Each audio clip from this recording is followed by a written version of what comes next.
Olá, amigos! Chegou a hora do programa Raízes Jornalismo Cultural, que hoje vai apresentar uma entrevista feita com o ex-governador e ex-prefeito de Goiânia, Íris Rezende Machado. O programa Raízes Jornalismo Cultural começa já.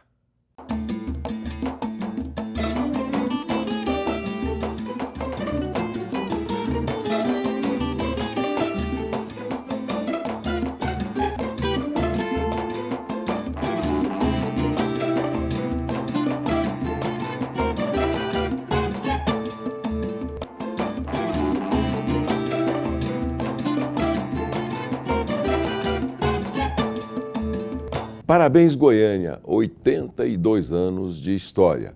E o programa Raízes Jornalismo Cultural de hoje recebe o Dr. Íris Rezende para contar um pouco dessa história. É motivo de alegria e de honra estar aqui nesse momento, nesse programa, para falar a respeito da nossa querida capital.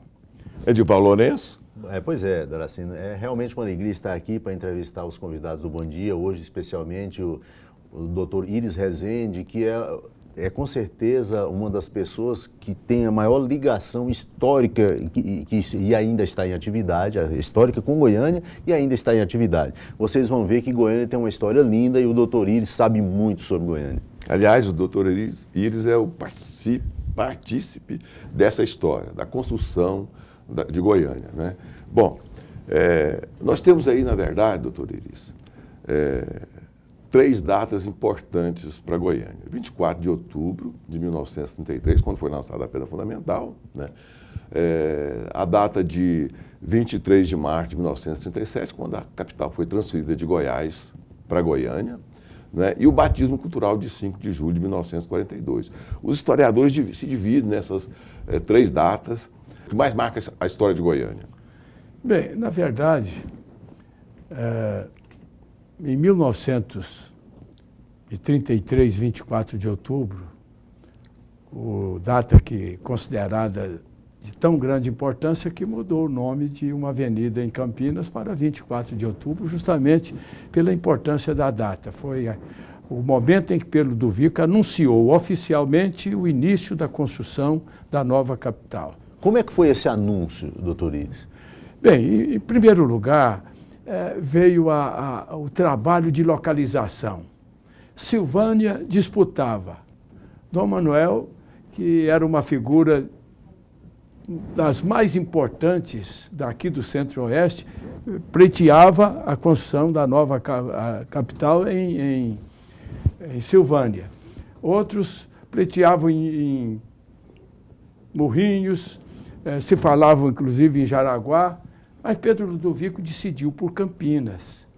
Era uma cidade tradicional de Goiás, já com 112 anos, sede dos padres redentoristas, sede do seminário de formação dos padres, sede do Colégio Santa Clara, também um colégio da mais alta importância, de forma que era Campinas uma das cidades mais importantes de Goiás.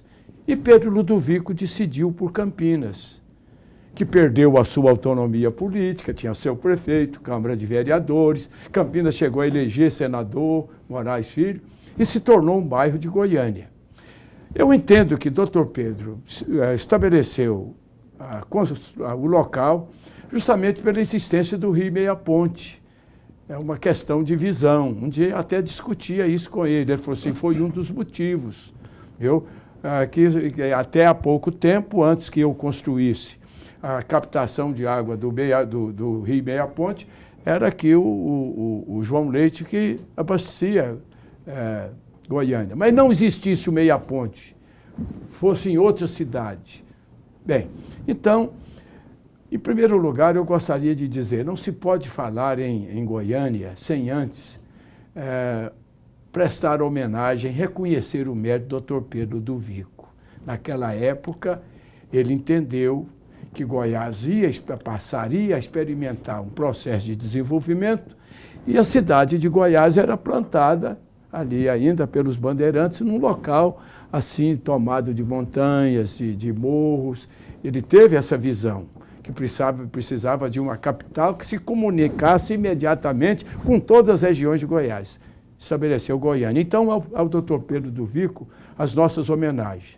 E o mais importante, um homem com a coragem de construir uma nova capital, num momento em que os instrumentos de transporte, os caminhões, transportavam até 5 toneladas. E ele, trazendo ferro e cimento do estado de São Paulo, constrói esta cidade que até hoje é motivo de encantamento para os que já foram, para os que chegam e para os que chegarão. Então, a visão de Dr. Pedro está a nos levar a detalhar sempre essas pessoas que se destacaram por iniciativas dessa ordem. E um homem honrado, trabalhador, liderou a política aqui durante muito tempo. Agora, Goiânia, ela passou também a ter um papel na consciência nacional quando se reclamava, constando da Constituição Federal, a construção de uma nova capital no Planalto Central goiano. Não existisse Goiânia, Juscelino não teria coragem de construir uma capital, porque não tinha nem local de chegar onde é Brasília hoje. Para se ter uma ideia, no dia da inauguração de Brasília, o nosso caminho era aqui, Goianápolis, passava dentro de Anápolis, Abadiânia, Corumbá, Santo Antônio do Descoberto, dali saía uma estrada para Lusiânia, outra para Formosa, quer dizer, não tinha lugar de chegada em Brasília. Então, Juscelino Kubitschek construiu Brasília e foi rasgar rodovias para Belo Horizonte, para o Nordeste brasileiro, para o norte do país, aqui para Goiânia e São Paulo. Bem, Pedro Ludovico, então, além do seu mérito de construir essa capital moderna, essa capital encantadora, ele serviu de exemplo para Juscelino, anos e anos depois. Agora, interessante falar sobre Goiânia. Quando Pedro Ludovico estabeleceu a construção da cidade, reunido com seus técnicos, projetou-se uma cidade com 50 mil habitantes durante 50 anos. Quando eu fui prefeito de Goiânia aqui, há 31 anos depois, Goiânia já era com 100 e tantos, quase 200 mil habitantes. Então, nós corremos e fomos elaborar um novo plano diretor para a cidade, para ordenar o seu crescimento, porque além daquela Goiânia central, não se tinha projeto mais para uma cidade que estava crescendo admiravelmente. E veja hoje, Goiânia é uma cidade que conta com mais de 1.300.000 habitantes. Essa administração, a primeira administração do senhor, em 1965, se até essa época Goiânia já era a capital do estado, né? Nós já tínhamos aí passado pelo batismo cultural de 5 de julho de 1942, quando o Teatro Goiânia foi inaugurado com uma peça encenada pela Eva Tudor, que era atriz, e fez a peça Deus lhe pague. Em 1965, e essa é a importância histórica do senhor na vida da capital. Se Goiânia já era a capital, ainda ela padecia de várias obras, principalmente as obras de construção de casas populares para tirar as pessoas que moravam na beira dos córregos, e também a abertura de avenidas. E eu me lembro bem que a única via de acesso do centro de Goiânia, chamada então para Campinas, era a Avenida Anhanguera. E o senhor abriu a Avenida Chateaubriand, abriu a P33, que a passagem ali pelo setor norte ferroviário era por meio de uma pinguela. Então o senhor deu uma dimensão de metrópole à cidade. Essa é a importância que o doutor Íris tem para a vida de Goiânia na sua primeira administração. E eu avalio todas as suas obras, toda a sua trajetória política de quase 60 anos de vida pública honrada. O senhor já foi alvo aí de crônicas, artigos, de programas de rádio e televisão, de teses de doutorado, dissertações de mestrado. Quer dizer, o senhor tem uma vida pública transparente, mas essa administração eu a considero como a obra-prima do senhor, que é essa primeira administração como prefeito. Isso era novo, implantou os mutirões. Então, o processo cultural de Goiânia, o senhor é um agente do processo cultural, porque o senhor implantou um método de administração diferente através dos mutirões, que é a participação do povo nas obras da cidade. Quer dizer, essa importância é que nós trazemos aqui para o Raiz Jornalismo Cultural e destacando a sua obra em toda essa trajetória. Nós vamos aí, doutor Iris, para um rápido intervalo e a gente volta em seguida para continuar essa história linda e essa afinidade que o senhor tem com a cidade de Goiânia.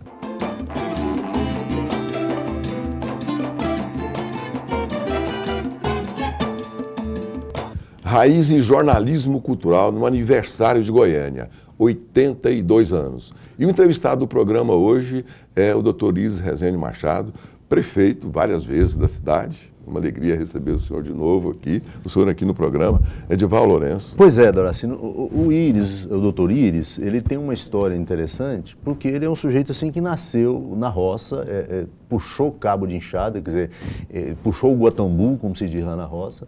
Ele veio já com 16 anos para a cidade, para estudar, e eu fico assim, eu pergunto para ele, como é que um sujeito que chega aqui da roça, com 16 anos, como é que ele se sente assim na capital do estado? Como é que era a sensação que o senhor teve ao chegar aqui?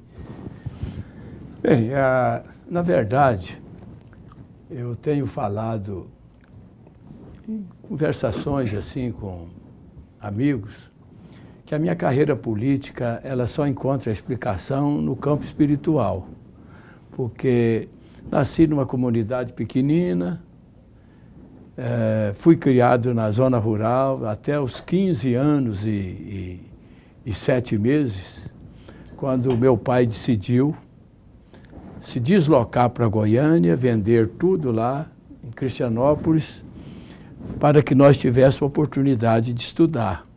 O meu estudo se limitava a um curso primário feito na roça, por um professor, que eu me lembro o nome dele até hoje, Geraldo Rodrigues da Paixão, contratado por 1 ano pelo meu pai, mais 2 vizinhos, onde fiz o curso primário em 1 ano. Chego aqui, me preparei 4 meses, numa escola de Campinas, professora Edna de Roure, e consegui ser aprovado na Escola Técnica Federal. Lá, eu me tornei político estudantil, mas contribuiu muito. Por que o meu pai não nos trouxe aqui para o centro de Goiânia?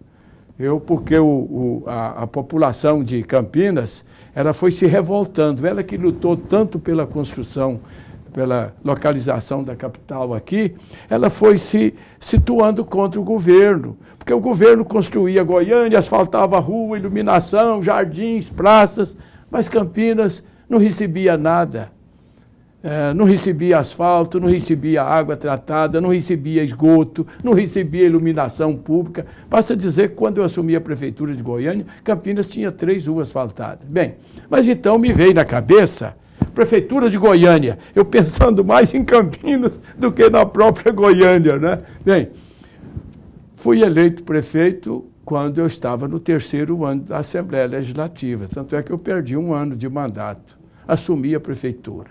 Agora, a prefeitura de Goiânia experimentava um momento muito difícil, porque o Estado é que construiu Goiânia, é que asfaltava a rua, construía os jardins, as praças, fazia tudo. Até o cemitério de Santana era administrado pelo governo estadual. A prefeitura cuidava apenas de Campinas, era do Lago da Rosa para lá. De repente, entra aqui um prefeito que conseguiu vencer o candidato da situação, candidato Pedro do Vico, assume a prefeitura. E qual foi a pauta de trabalho dele? Exigir do Estado tudo que fosse de competência da prefeitura. Imediatamente, o governo estadual, o governador Mauro Borges, assinou um decreto transferindo tudo de aprovação de planta, de tudo, para a prefeitura. Mas não passou dinheiro para a prefeitura. A prefeitura, por administrar apenas Campinas, ela não cuidava de cobrar devidamente seus impostos. Então, a renda da prefeitura era o suficiente para lá. E foi uma época muito difícil que enfrentou a prefeitura, sob o comando de um dos homens mais honrados que eu já conheci, que é o Dr. Hélio Seixas de Brito. E eu tive um mérito, eu acreditei na população de Goiânia, e isso tem que se ressaltar. A população de Goiânia é uma população especial. Por quê? é a mais cosmopolita neste país. Ela veio de todos os estados brasileiros quando anunciou que aqui se construía uma nova capital. O projeto de Pedro Ludovico, convocando o povo brasileiro na marcha para o oeste. Então, Goiânia foi constituída de pessoas de todos os estados do Nordeste, de todos os estados do Norte, de todos os estados do Sul, de São Paulo, do Rio de Janeiro. E essa gente, para chegar aqui naquela época, sofria, porque não tinha meios de locomoção. Tinha que passar em pinguelas, construir aí pequenas pontes, outros chegavam de a cavalo para chegar em Goiânia. Então, eu sabia que a população de Goiânia era diferenciada. A pessoa que sofre, ela se torna mais solidária ainda. E eu lembrei dos mutirões que eu aprendi, que eu participava lá na roça e trouxe o mutirão para Goiânia. Quer dizer, o mundo nacional não conhecia, a elite nacional não conhecia. Tanto é que logo que eu estava aqui no 7º, 8º mês, veio uma revista já com a maior tiragem no país, que era a Realidade, uma nova revista, e fez uma reportagem de 7, 8 páginas. Agora, inclusive, saiu um livro editado pelo próprio jornalista, onde a reportagem de Goiânia sai, as seis reportagens que eles consideraram mais importantes na época. E na época, o que essa revista de circulação nacional trouxe na capa? Atenção, nasce um líder. Justamente pela minha iniciativa de acreditar no povo e convocar o povo para me ajudar no final de semana. E era exatamente aquela experiência que o senhor trouxe lá da roça, né? Lá da roça. O trabalho solidário. Porque lá, a cada final de semana, a pessoa queria construir um rego d'água, chamava a vizinhança. Naquele dia se matava o porco, o bezerro e tal, se comia bem, trabalhava, fazia. Outro dia era para roçar pasto, outro dia para colher, outro dia para plantar. Então, era um dia de festa, de integração da comunidade. Eu sei que, de repente, Goiânia, através do mutirão, foi empolgando o povo. Essa cidade que só contava com asfalto aqui no centro, nós começamos a asfaltar a cidade e deixamos a cidade, naquela época, quase toda pavimentada. Bem, tudo por uma razão, por acreditar no povo e por respeitar o povo. Goiânia, de repente, se viu ocupada por invasões. Aqui a Praça Universitária, o setor universitário, por exemplo, eram milhares de pessoas que chegavam de todo lado e se agasalhavam. Aqui, quando eu assumi a prefeitura, a Praça Universitária era uma favela constituída de 248 famílias. Fui buscar doação de lotes até com as imobiliárias de Goiânia na época. Eu criei a Coab e partimos para a construção de casas populares. Ninguém nunca tinha visto aquilo, conjunto de APC, essa coisa de API, era de 50 casas, 60, daí a Vila Alvorada, daí a pouco a Vila Canaã, tudo numa administração só. E hoje eu posso proclamar,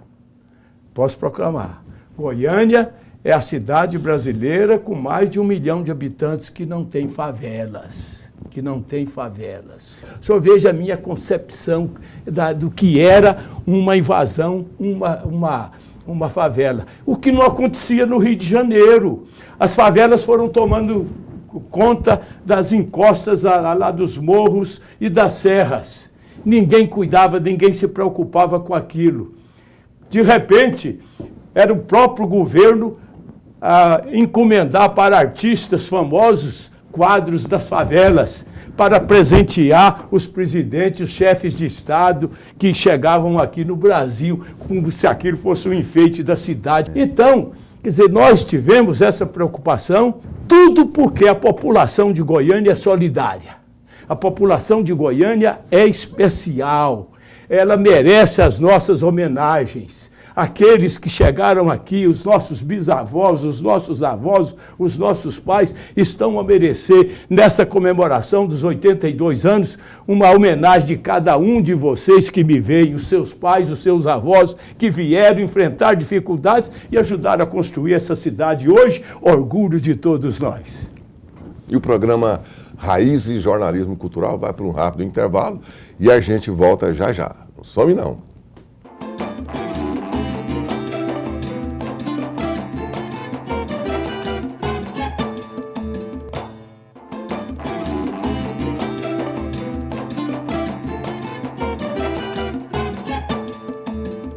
Raiz e jornalismo cultural hoje, no aniversário de Goiânia, são 82 anos de história, e o nosso convidado, Iris Rezende Machado, prefeito pela primeira vez em 1965, que uma época em que eu considero que, se o Iris tem aí excelentes obras, a administração de 65 vai ficar marcada na história de Goiânia por transformar a cidade numa metrópole.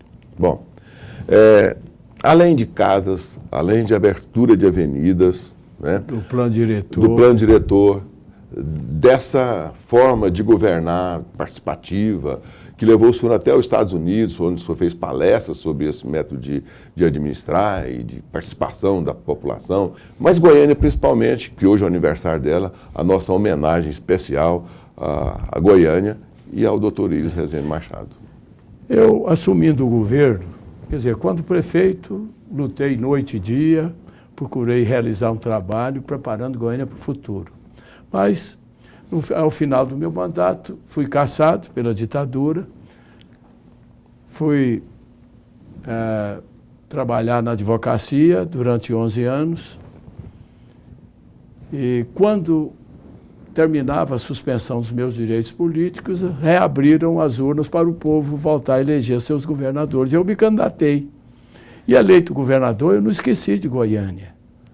Foi quando eu fui construir o sistema de captação e tratamento de água do Rio Meia Ponte, porque até aquela época apenas 40% da comunidade de Goiânia usufruía de água tratada do sistema João Leite. Construímos o sistema, um dos maiores do Brasil naquela época, que abastece Goiânia até hoje, aquilo que nós construímos há 30 anos. No Meia Ponte. E eu me lembro do senhor fazer uma carreata de carroça. Eu me lembro que tinha mais de uma carroçata, né? Mais de 120 carroças acompanhando um desfile seu, como candidato a prefeito de Goiânia na época. Eu me lembro aqui que as pessoas diziam assim, olha, se cavalo votar, e eu tinha 16, 17 anos, o Iris está eleito, e o senhor foi eleito. E uma conversa que o senhor teve com o Pedro do Vico, que eu acho interessante. Como é que foi essa conversa com o doutor Pedro? Eu entro na prefeitura, naquela situação, funcionalismo com 9 meses de atraso, operários. Eu tive que aumentar os impostos. E, à época, o doutor Pedro me chama à sua casa. Era o nosso grande líder. Ele diz, olha, você vai recolher esses talões, você exagerou. Aí eu disse, não, doutor Pedro, não. Olha, você exorbitou, não, tem que mudar. Falei, doutor Pedro, a prefeitura não tem dinheiro. A prefeitura se acomodou em cuidar de Campinas e agora assumiu tudo e não cobra o imposto suficiente. Então eu tive que aumentar. Ele, não, mas foi muito. Falei, doutor Pedro, veio algum pobre reclamar para o senhor aqui? Ele falou assim, como? Eu disse, não, algum pobre reclamou que aumentou? Ele, não. Falei, pois é, eu só mexi com os ricos. Foi aqui no centro, que esse povo não pagava nada, doutor Pedro. O povo acostumou, viu que eu tinha razão. Já no segundo ano, era a prefeitura asfaltando isso aqui tudo, era abrindo a avenida Anhanguera em Campinas, derrubando lá 100 e tantas casas, abrindo, e na inauguração era o próprio povo a fazer um banquete de 1,5 km de extensão, o próprio povo. Então, o administrador ele tem que ser determinado, ele tem que ser competente, viu? Tem que ser humilde para ouvir o povo e tem, sobretudo, que ser correto, não tirar proveito, viu? Das oportunidades que o governo oferece.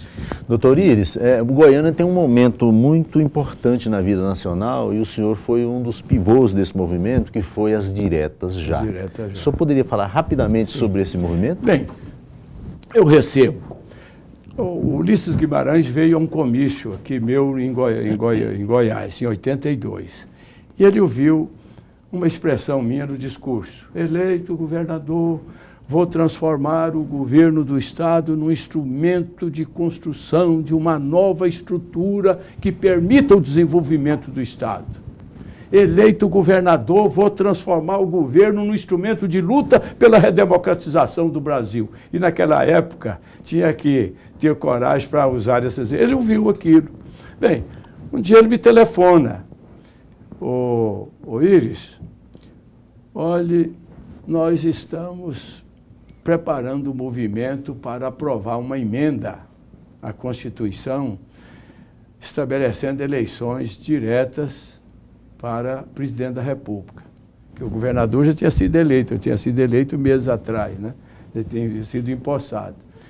E eu conversei aí, nós éramos 7 governadores do PMDB.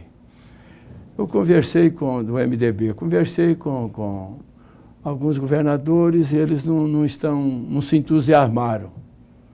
Eu pergunto, pelo que ele ouviu do meu discurso, você toparia fazer a primeira manifestação pública de apoio à emenda? Era do Dante de Oliveira.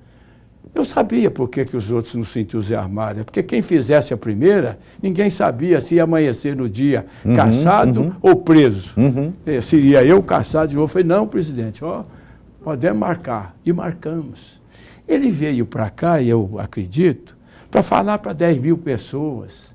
Quando chega aqui na Praça Cívica, a polícia calculou na época em 500 mil pessoas. Foi algo. Ali foi a primeira rachadura na muralha da ditadura. Bem, agora nós vamos ouvir aí do Dr. Íris uma mensagem a Goiânia nos seus 82 anos.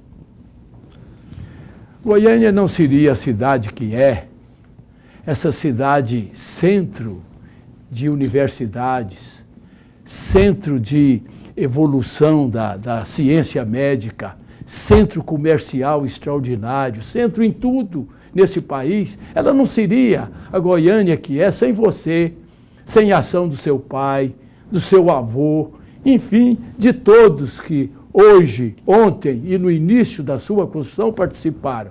Então, na pessoa de Pedro Ludovico Teixeira, eu quero deixar a cada pessoa que me vê e que me ouve o meu abraço e o meu reconhecimento. Que Deus abençoe Goiânia sempre, que abençoe a você que nos vê.